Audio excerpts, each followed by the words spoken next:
नमस्कार, डिजाइनर विशेष में आपका बहुत स्वागत है। मैं हूं डॉक्टर प्रतीक श्रीवास्तव। फाइनली राफेल भारत में आ गया है।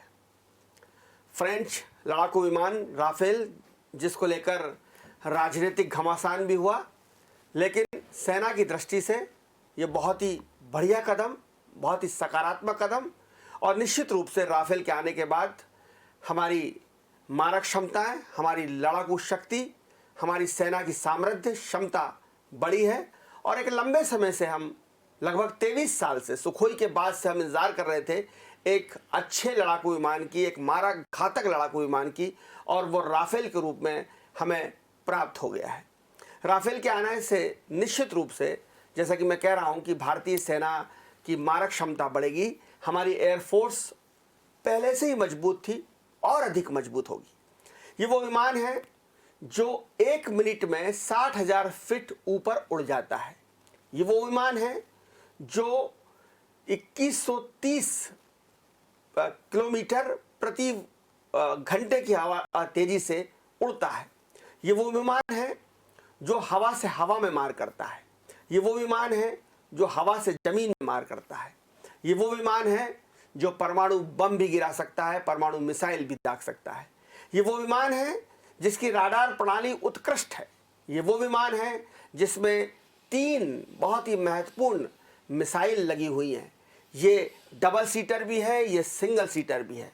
फिलहाल 5 विमान आए हैं, 5 विमान और तैयार हैं। वो बहुत जल्दी भारत को मिल जाएंगे। और ऐसे समय में जब चीन से हमारा तनाव चल रहा है, जब लद्दाख में हमारी सेनाएं चीन के मुकाबिल हैं, और पाकिस्तान से हमारा तनाव तो शाश्वत है, सनातन है, चलता ही रहता है, हम रोज पाकिस्तानी घुसपैठियों को सीमा पर मार गिरा रहे हैं, उस समय में राफेल का भारत आना, भारत की सेना के साथ जुड़ना एक गेम चेंजर साबित हो सकता है। और इसी मुद्दे पर चर्चा करने के लिए मेरे साथ मौजूद हैं वायुसेना के retired air marshal Shri Jayant Apte साहब।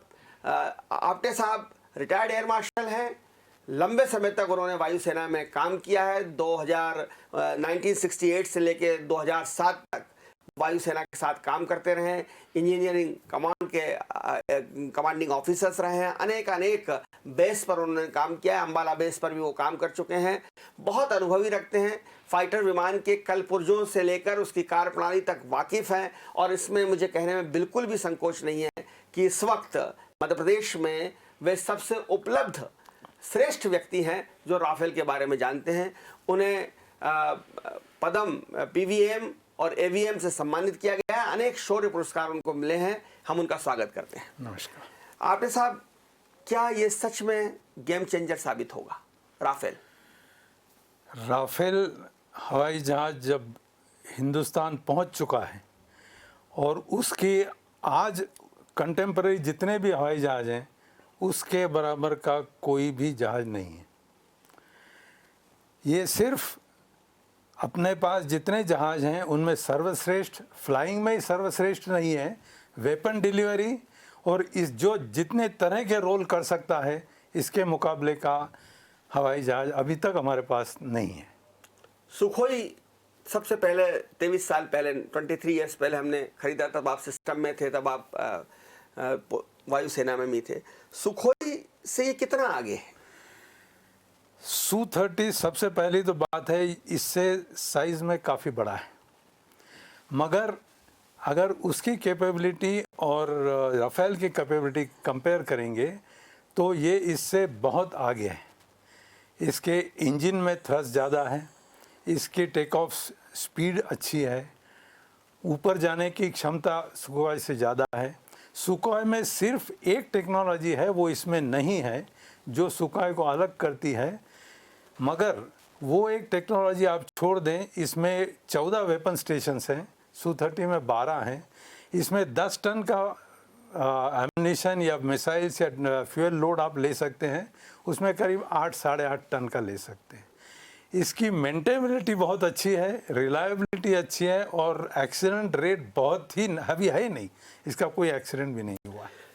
हमारे पास की बात ना करें, पूरी दुनिया की बात करें, क्या मैं ये कह सकता हूं कि पूरी दुनिया का सर्वश्रेष्ठ फाइटर विमान राफेल है जो हमने लिया है? आज की तारीख में जी हाँ, मगर 5th जनरेशन एयरक्राफ्ट जो अभी बन रहे हैं डेवलपमेंट स्टेज में रशिया में और यूएस में, वो शायद इससे आगे होंगे, अभी तो नहीं है। अभी प्रोडक्शन स्टेज में नहीं आए हो।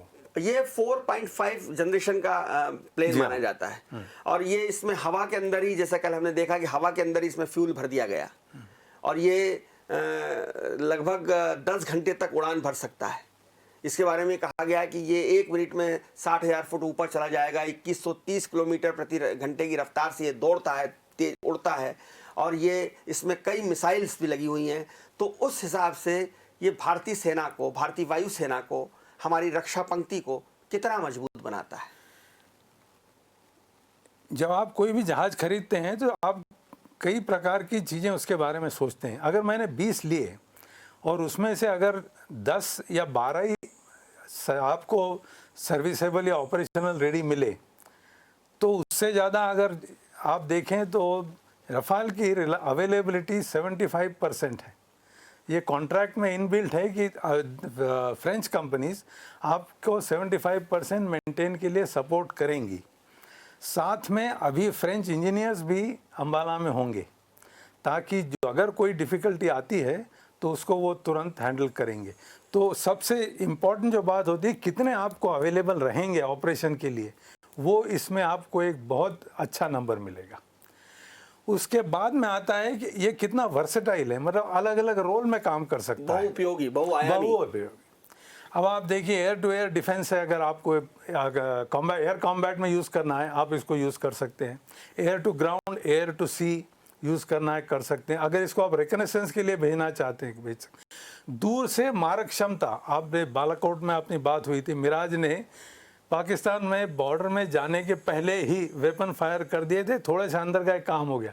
इसको तो बॉर्डर क्रॉस करने की ज़रूरत ही नहीं पड़ेगी, ये हमारे यहीं से कर देगा, अपने यहाँ से ये फायर कर सकते हैं। हमारे निशाने पर चीन भी है और पाकिस्तान भी है। जी हाँ, यहाँ हम अगर राफेल जो है हमारी अपनी सीमा में उड़ता रहे तो वो चीन को भी मार सकता है और पाकिस्तान को भी मार सकता है। उसमें ये कैपेबिलिटी है कि करीब 500 से 600 किलोमीटर दूर तक वेपन डिलीवर कर सकता है टारगेट के पास जाए बगैर।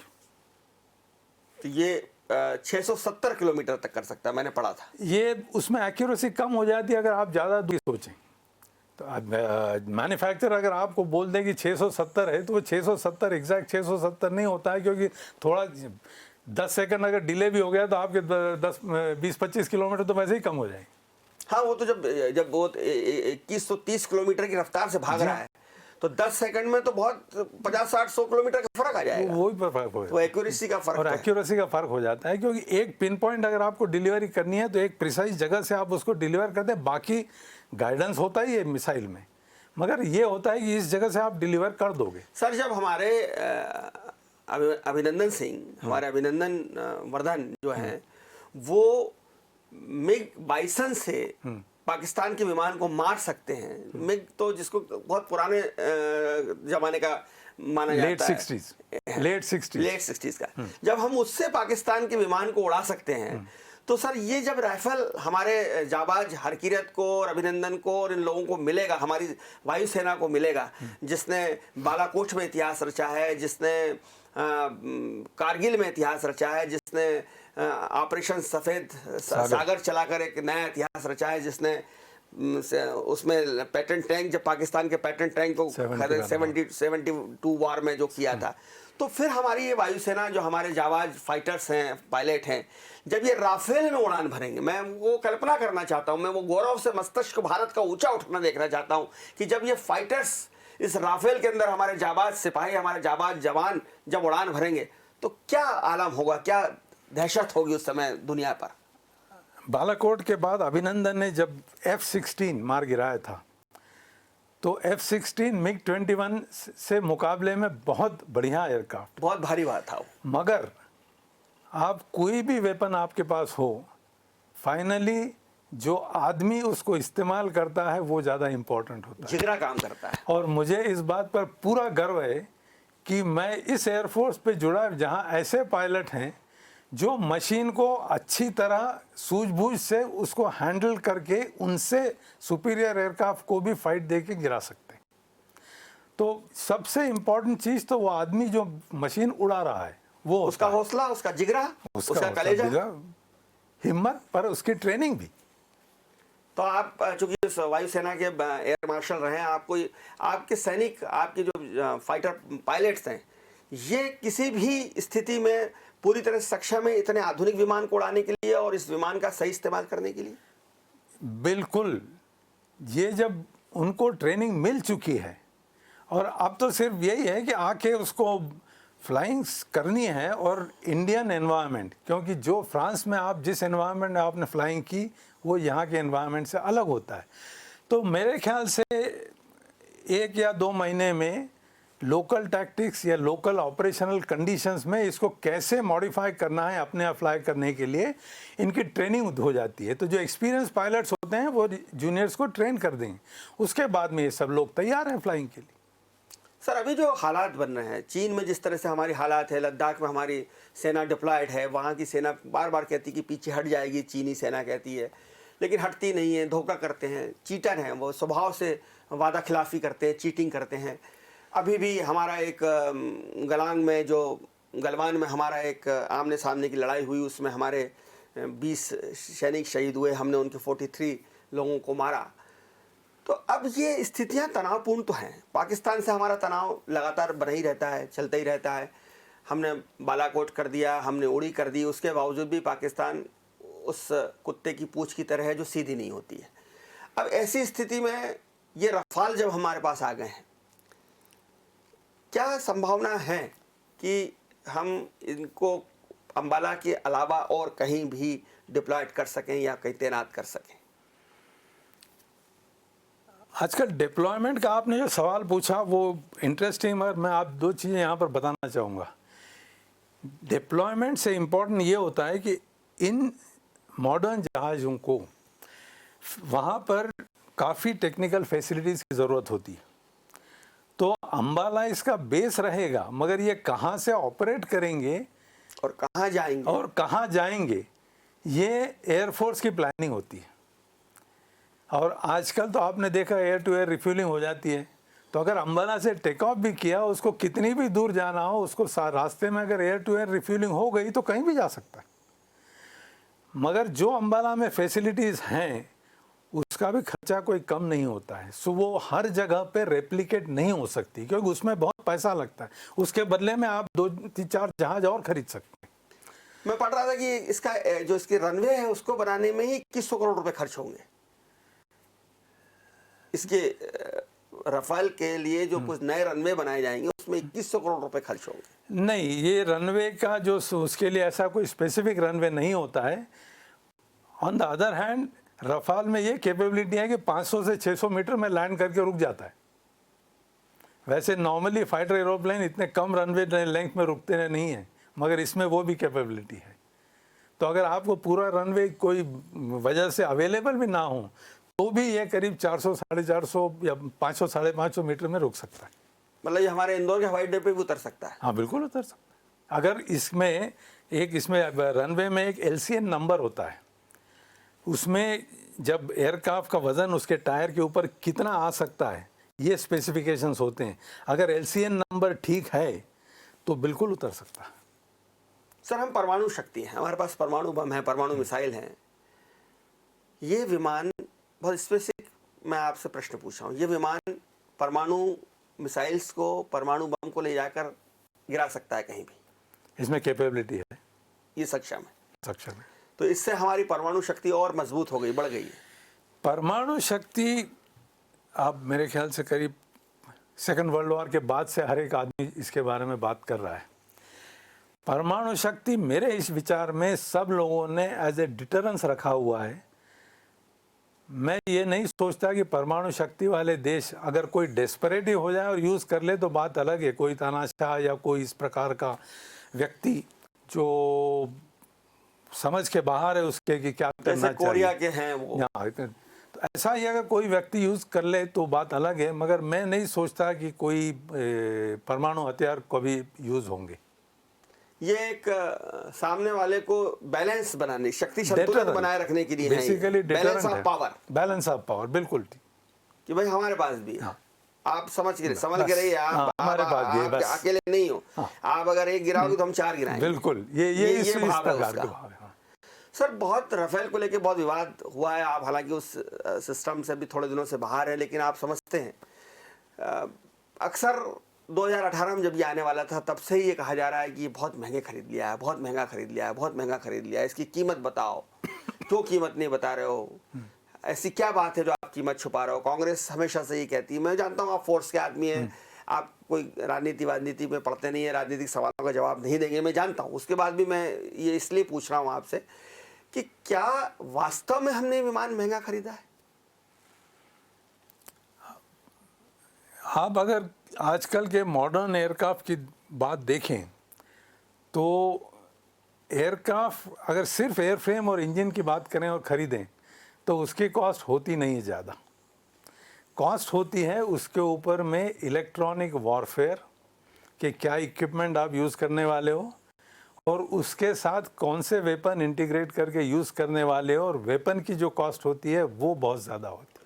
मतलब विमान की कोई कीमत नहीं, विमान की कीमत बहुत कम होती है। जो और खास दूसरी बात है वो उसमें लगे हुए हथियार। और ख़ास बात ये होती है कि जो बेचने वाला है और जो खरीदने वाला है, इसमें एक कॉन्ट्रैक्ट होता है कि भाई हमने क्या क्या इलेक्ट्रॉनिक वॉरफेयर और क्या क्या वेपन्स के लिए ये सिस्टम बनाया है, ये पब्लिक कंजम्पशन के लिए अवेलेबल नहीं होता है।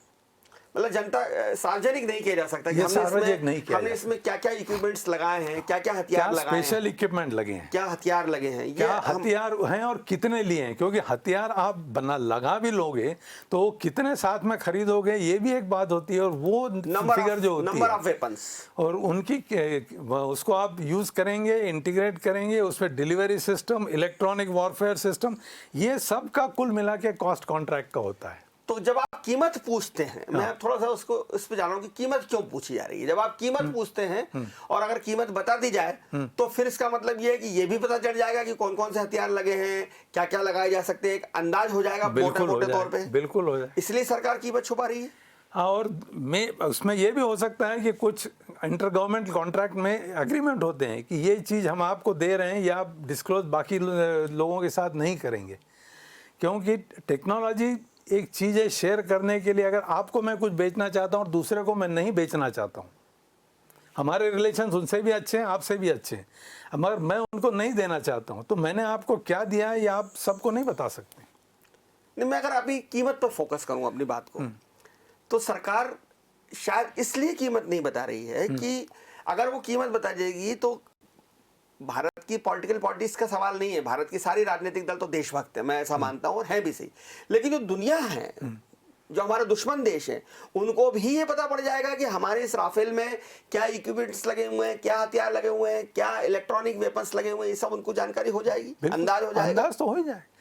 और इसमें आप देखा होगा कि सुप्रीम कोर्ट में जो गवर्नमेंट ने इंफॉर्मेशन दी थी वो सील्ड एनवलप में दी थी, क्योंकि ये पब्लिक कंजम्पशन के लिए नहीं। वो बताते हैं कि चीफ जस्टिस ऑफ इंडिया ने भी नहीं खोला वो लिफाफा। वो मुझे नहीं पता है इसकी जानकारी, मगर जो भी इसमें डील किया होगा और जिस किसी ये शेयर इन्फॉर्मेशन है, ये सिर्फ बहुत कम लोगों को ये डील के बारे में पूरे डिटेल्स पता होते हैं, इसलिए ये बताया नहीं जा रहा है। हाँ, क्योंकि तो सर मैं फिर ये सवाल करना चाहता हूँ, एक बहुत ही सीनियर ऑफिसर आप रहे हैं, फिर देश के कुछ पॉलिटिकल पार्टीज, कुछ नेता जब कीमत पूछते हैं तो क्या इतनी छोटी बात, इतनी मोटी बात उनको समझ में नहीं आ रही कि इसकी कीमत पूछना देश के लिए नुकसानदायक हो सकती है? मालूम तो सबको होता है कि जो रूलिंग पार्टी होती है वो कितनी इंफॉर्मेशन आपसे शेयर कर सकती है और कितने पब्लिक के लिए कंजम्पशन के लिए दे सकती है, ये सबको पता है। मेरे ख्याल से जो भी पॉलिटिकल लीडर्स हैं सबको इसके बारे में पता है। नहीं, जो पूछ रहे हैं, सवाल कर रहे हैं कि कीमत बताओ, कीमत बताओ, कितने में खरीदा है, हमारे देश में खुद में हम क्यों नहीं बनवाया, तो क्या वो नहीं जानते कि कीमत पूछना कितना खतरनाक है? उससे ज़्यादा खतरनाक चीज़ आपने एक छोटा सा सवाल बीच में डाल दिया कि अपने यहाँ क्यों नहीं बनाया। अपने यहाँ क्यों नहीं बनाया, अगर बनता तो इसकी कॉस्ट अभी जो है उससे कम से कम 50 से 60% ज़्यादा हो जाती। तो नुकसान का काम हो जाता होता। नहीं, उसके साथ दूसरा और एक क्लॉज था कि डेसो ने जो मैन्युफैक्चरिंग कंपनी है वो अगर इंडिया में जो बनने वाला था HAL में, उसकी गारंटी नहीं ले रहे थे। तो गारंटी भी नहीं ले रहे हैं और कॉस्ट भी ज़्यादा हो जाती। मगर ये जो कॉन्ट्रैक्ट होता है इसमें भी करीब मेरे ख्याल से एक क्लॉज होगा जिससे करीब 50% उनको इंडिया में खर्चा करना पड़ेगा। ये एक क्लॉज होता है। मैं सर बहुत सीधे सवाल आपसे करना चाहता हूँ। इस राष्ट्रीय सुरक्षा के संबंध में, राष्ट्रीय सुरक्षा संबंधी में इस तरह के सवाल करना, इस तरह की बातें करना जो जिसकी वजह से जाने अनजाने में डायरेक्ट इनडायरेक्ट हमारे दुश्मन देशों को फायदा पहुंच सकता है, क्या उचित है? मेरे हिसाब से तो नहीं है, मगर मेरे हिसाब से ये भी एक प्रोविज़न हो सकता है कि अगर कोई रिस्पॉन्सिबल आदमी इस बारे में जानना चाहे तो मेरे ख्याल से उसके साथ में अगर हायर पॉलिटिकल लेवल पे ये शेयर हो सकती है इन्फॉर्मेशन। मतलब प्रधानमंत्री राहुल गांधी जैसे मैं कहूँ, अब मैं इंडिविजुअल की बात तो नहीं करूँगा, मैं सवाल कर रहे हैं तो ये संभव हो सकता है कि सरकार उनको बुलाए और समझा दे, बता दे कि साहब ये कीमत देख लो। वो एग्जैक्टली नहीं बता देंगे मगर समझा तो सकते हैं। एग्जैक्ट फिगर्स तो वो भी नहीं बताएं, लेकिन फिर उसमें ये, मगर फिर इंटर गवर्नमेंट क्लॉज में प्रॉब्लम होगी अगर वो आप करेंगे तो।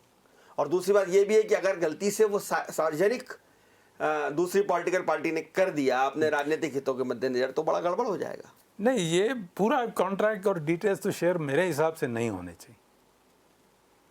मतलब जिनको जरूरी है जानकारी इसके बारे में उन्हीं को पता होना चाहिए और वो भी किसी से शेयर नहीं कर सर देखिए, ये तो राफेल जो है वो तो बहुत पहले से खरीदने की बात चल रही थी।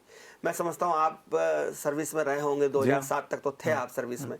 उसके पहले भी आपके ज़माने में भी राफेल खरीदना है, इस तरह की बात आई होगी, क्योंकि मुझे लगता है कि 2004 के आसपास ये शुरुआत हुआ था कि हमको राफेल खरीदना चाहिए, बहुत अच्छा विमान है। और ए.के. एंटोनी साहब जो है वो रक्षा मंत्री थे, कांग्रेस के बहुत ही ईमानदार नेता है ए.के. एंटोनी। उनकी ईमानदारी की चर्चा पूरे देश में है, पूरी दुनिया मानती है कि बहुत ईमानदार नेता थे वो। तो वो भी उनके ज़माने में भी बात आई थी। तब उस समय कहा गया था कि हम बहुत ज़्यादा विमान खरीदने की एक डील करके कांग्रेस सरकार ने ऑर्डर दिया था, लेकिन बाद में कुछ कम विमान बुलवाए गए। अब कांग्रेस ने कहा था कि हमको इतने विमान चाहिए, लेकिन बीजेपी शासनकाल ने कुछ कम विमान बुलवाए हैं, कीमत भी कुछ ज़्यादा हो गई है। ये सब कंट्रोवर्सी क्या है? ओरिजिनली 2004 में 120 के करीब मल्टी रोल कॉम्बैट एयरक्राफ्ट, ये एक वर्ड चलता था। तो ये करीब 6 अलग अलग प्रकार के जहाज़ को इवैल्यूएट किया गया था।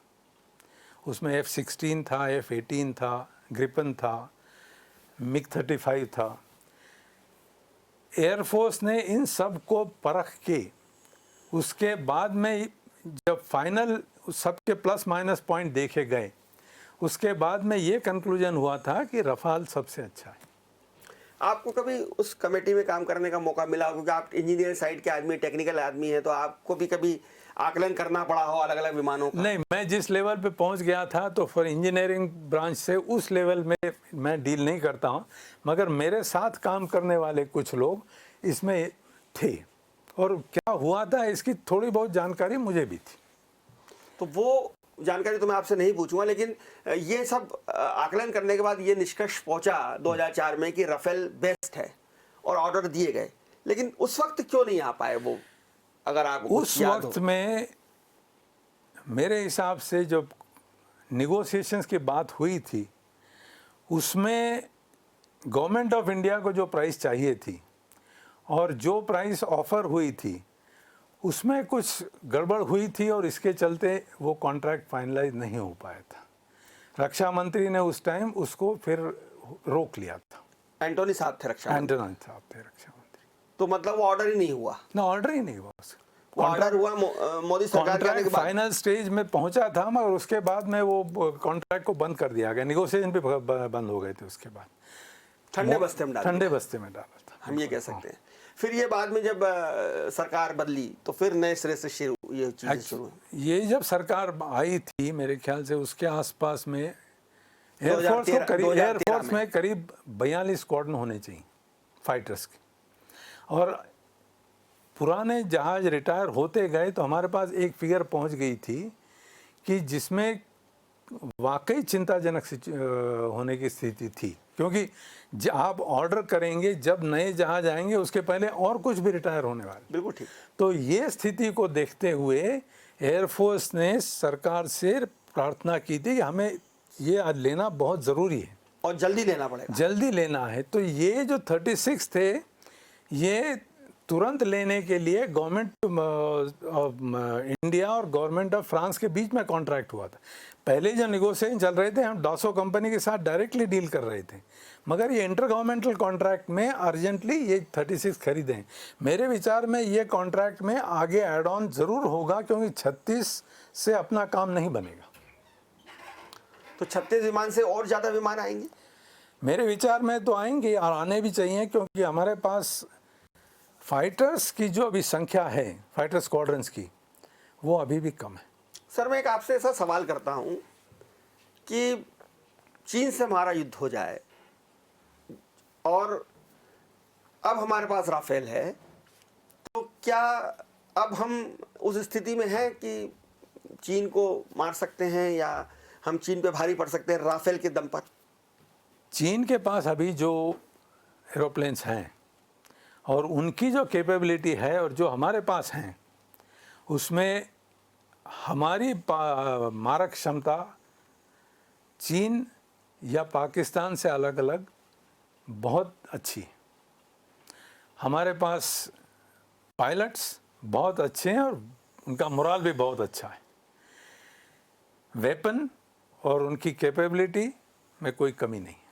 तो मैं तो इस मामले में बिल्कुल आश्वस्त हूँ कि अगर हमारे पास रफाल हैं और जितने हमारे पास अभी एयरफोर्स हैं, हम कोई भी खतरे को झेलने के लिए सक्षम हैं। सर जिस तरह से अब हथियार खरीदे जा रहे हैं मोदी सरकार में, पहले गति बहुत धीमी हो गई थी, हथियार नहीं खरीदे जा रहे थे, चाहे वो थल सेना हो चाहे वो नौसेना हो, लेकिन अभी हम लगातार तीनों सेनाओं के लिए नए नए हथियार ले रहे हैं, नई नई चीज़ें ले रहे हैं। तो ये इसको आप किस तरह से देखते हैं एक सीनियर ऑफिसर के नाते? अगर आप अपने आप को अपग्रेड नहीं करेंगे 10 साल 15 साल 20 साल, तो जब भी यह सिचुएशन होगी वो ठीक तो होगी नहीं, उससे खराब ही होती रहेगी। और अगर आपकी सिचुएशन इस जगह आ जाती कि आप कहते हो अब तो कुछ भी नहीं कर सकते, अगर नहीं लेंगे तो फिर आपको जितनी चीज़ें खरीदनी पड़ेंगी आर्मी एयरफोर्स नेवी के लिए, उसकी लागत, क्योंकि आप तुरंत खरीदना चाहते हैं, और अगर आपकी तुरंत खरीदना है तो कोई भी चीज़ खरीदेंगे वो महंगी पड़ जाती है। और आपने इतने दिनों तक कोई चीज़ अपग्रेड नहीं किया, खरीदी नहीं, इसका नुकसान आपको आगे होता है। मतलब भारतीय गृहिणी जो भारतीय महिला होती है वो अपनी बच्ची के 17-18 साल की होने के बाद उसकी शादी का सामान जोड़ने लगती है, उस तरह से करना पड़ता है। बिल्कुल। अगर या तो आप पैसे बचा लो या थोड़ा थोड़ा सामान खरीदते रहो, तो उसमें एक आपका बजट इमीडिएटली आपको एक साथ रिक्वायरमेंट भी ज़्यादा खर्चा नहीं करने की होगी। अगर आप कोई चीज़ 10 साल में खरीदो। ये उस दौरान पिछली सरकारों में जो एक स्टेगनेस आ गई थी, एक शिथिलता आ गई थी, उससे सेना की मारक क्षमताओं को नुकसान पहुंच रहा था। अगर आप नहीं अपग्रेड नहीं करेंगे तो बिल्कुल पहुंचा था। अब स्थितियां बदल रही हैं। अब एयर डिफेंस के लिए आपने रशिया से सिस्टम खरीद लिया, ट्रांसपोर्ट एयरक्राफ्ट आपने खरीद लिए, हेलीकॉप्टर अटैक हेलीकॉप्टर्स खरीद लिए, अब फाइटर्स भी खरीद लिए। और in the mean time Su-30 भी जो अपना HL बना रहा है वो भी आपके पास आ गए, तो आपकी स्थिति तो अब अच्छी है। तैयार हैं आप किसी भी युद्ध के लिए? बिल्कुल तैयार हैं। आप देखिए कि अपने ट्रांसपोर्ट एयरक्राफ्ट सब खत्म होने वाले थे, अब आपके पास इतने बड़े एयरक्राफ्ट हैं और आप कहीं भी सपोर्ट कर सकते हो। अभी जब आपको डिप्लॉयमेंट की ज़रूरत कहीं भी पड़ेगी आर्मी की, आपके पास इतने बड़े एयरक्राफ्ट हैं कि आप हज़ारों लोगों को एक दिन में वहाँ मूव कर सकते हो। ये लद्दाख भी जा सकता है? बिल्कुल जा सकते हैं। तो मुझे ये भी संभावना हो सकती है कि हमारी ताकत देखकर, हमारी सामर्थ्य देखकर, हमारी क्षमता देखकर सामने वाला युद्ध ही ना करे। मेरे विचार में ये डिफेंस फोर्सेस में आपके पास सारा साजो सामान रखा ही इसीलिए जाता है कि आपका तैयारी देख के सामने वाला सोचे कि अब लड़ना है कि नहीं लड़ना। पहलवान तगड़ा है, मत लड़ो, बारीक पतली गली से निकल जाओ, या फिर निगोशिएशन कर लेते हैं। तो भारत एक तगड़ा पहलवान हो गया है राफेल के आने के बाद। मेरे विचार में जो पहले सिचुएशन थी उससे तो बहुत अच्छा हो गया। अब आपको ऐसा क्या लगता है कि अब और इसके अलावा, ये आपने कहा एक पॉइंट मैंने जो बहुत गंभीर आपने कहा कि अभी और विमान इसके अलावा भी लगेंगे, क्योंकि जो विमान आ रहे हैं उतना पर्याप्त नहीं है। लेकिन राफेल के अलावा जो जनरेशन 5 के जो विमान बन रहे हैं, सोवियत संघ में बन रहे हैं या दूसरी जगह बन रहे हैं, वो भी हमको खरीदना पड़ेंगे। मेरे हिसाब से तुरंत तो खरीदने की ज़रूरत नहीं पड़ेगी, क्योंकि पीछे एक प्लान चल रहा था, अभी मुझे उसके बारे में जानकारी नहीं है। 5th जनरेशन डेवलपमेंट का कुछ विचार चल रहे थे, कुछ प्लानिंग चल रही थी। अभी उसमें भारत अगर कुछ कर रहा है या किसी के सहयोग से कुछ डेवलपमेंट हो रहा है, इसकी जानकारी मुझे नहीं है। सर, एक्स आर्मी मैन के नाते, पुराने सैनिक फौजी होने के नाते, जब इस तरह के विवाद, पॉलिटिकल विवाद होते हैं सेना के विषयों को लेकर, विमानों को खरीदने को लेकर, बोफोर्स तोप की क्वालिटी को लेकर, आपको या किसी भी आर्मी मैन को कैसा लगता है? बोफोर्स तोप की क्वालिटी या राफेल की क्षमता, इसके बारे में उसके जानकार, अनुभवी और एक्सपीरियंस लोग ही बात करें तो अच्छा है। वो आप लोग हैं। कॉन्ट्रैक्ट उसमें क्या हुआ है, अगर उसके बारे में अगर कोई बातचीत होती है तो वो नेता लोग करें, वो ठीक है। मगर बोफोर तोप में कोई गड़बड़ नहीं थी। कारगिल युद्ध में बोफोर तोप ने आपको ही संभाल रखा था, जिताया आपको। उसी तरह रफाल एरोप्लेन के बारे में, कॉन्ट्रैक्ट के बारे में आप कोई वाद विवाद कर सकते हैं या हो भी सकता है, मगर हवाई जहाज अच्छा नहीं है, इसमें कोई मतलब कोई बोल ही नहीं सकता। नहीं, पर कॉन्ट्रैक्ट के नाम पर ये सवाल हो कि ये कीमत क्यों, वो कीमत क्यों। अब आप जैसा कि आप कह रहे हैं कि कीमत विमान की नहीं है, कीमत उसमें लगे हुए हीरे जवाहरातों की है। कीमत सोने की नहीं है, कीमत उसमें लगे हुए वेपन्स की है, इलेक्ट्रॉनिक मेजरमेंट्स की है। करेक्ट। तो ये क्या इस तरह का विवाद भी ठीक है? इस तरह के विवाद भी होना चाहिए क्या? विवाद विषय को लेकर होना चाहिए, अब वो तो डेमोक्रेसी की बात ही है। अब ये तो कह ही नहीं सकते कि कोई विवाद ना हो। विवाद किस हित तक होना चाहिए, और देश हित में जहाँ पर बात खत्म हो जाती है वहाँ पर विवाद भी खत्म हो जाना चाहिए। बहुत धन्यवाद जयंत आपटे साहब आपका, आपने हमारे दर्शकों से बात की। और बहुत बड़ी बात जयंत आपटे साहब ने कहा है कि जब देश हित का मामला हो तो फिर कोई विवाद नहीं होना चाहिए, विवाद समाप्त हो जाना चाहिए। और ये बात भी समझ लेना चाहिए कि ये इतने महंगे क्यों हैं या इस विमान की कीमत इतनी ज़्यादा क्यों है, क्योंकि जैसा कि एयर मार्शल साहब ने बताया कि इसमें बहुत सारे हथियार लगे हैं, बहुत सारे इलेक्ट्रॉनिक मेजरमेंट्स लगे हुए हैं, बहुत सारे तत्वों के साथ इसको जोड़कर यहाँ पर भारत ये आया है। और ये बहुत ही अंदरूनी और गोपनीय विषय होता है दो सरकारों के बीच में। ये एग्रीमेंट भी है कि दोनों सरकारें कीमतें नहीं बताएंगी, दोनों सरकारें उस एग्रीमेंट को डिस्क्लोज नहीं करेंगी। इसलिए इस मुद्दे पर बहस नहीं होना चाहिए कि इसकी कीमत क्या है, ये भारत में क्यों नहीं बना। और जैसे कि उन्होंने कहा कि बड़ा खतरनाक सवाल है कि ये भारत में क्यों नहीं बना, और उसका जवाब भी उन्होंने दिया कि अगर ये भारत में बनता तो इसकी लागत बहुत आती और शायद उतनी तकनीकी सहायता नहीं मिलती। तो बहुत सारे विषय, बहुत सारे बिंदु और बहुत सारे सवाल, शंकाएँ एयर मार्शल जयंत आपटे साहब ने आज यहाँ पर क्लियर कर दिए हैं डिजाइनर न्यूज़ के दर्शकों के सामने। और उसके बाद हम ये उम्मीद करते हैं कि देश की जनता अपने नेतृत्व पर पूरा विश्वास करेगी, अपनी सेना पर पूरा विश्वास करेगी, और ये उम्मीद करेगी कि सेना जो भी फैसला लेती है वो देश हित में लेती है, राष्ट्र हित में लेती है। और जैसा कि जयंत आपटे साहब कह रहे हैं कि हमारी सेना, हमारी वायुसेना, हमारे फाइटर पायलट्स पहले भी सक्षम थे, आज भी सक्षम हैं, लेकिन राफेल के आने के बाद वो बहुत तगड़े हो गए हैं, बहुत भारी हो गए हैं। और चीन तो क्या, पाकिस्तान भी अगर सामने आ जाएगा और दोनों मिलकर सामने आ जाएंगे तो उनको मुंह की खानी पड़ेगी, धूल चाटनी पड़ेगी। वंदे मातरम, जय हिंद। देखते रहिए डिजाइनर न्यूज़, खबरों का सिलसिला जारी है, जारी रहेगा। नमस्कार।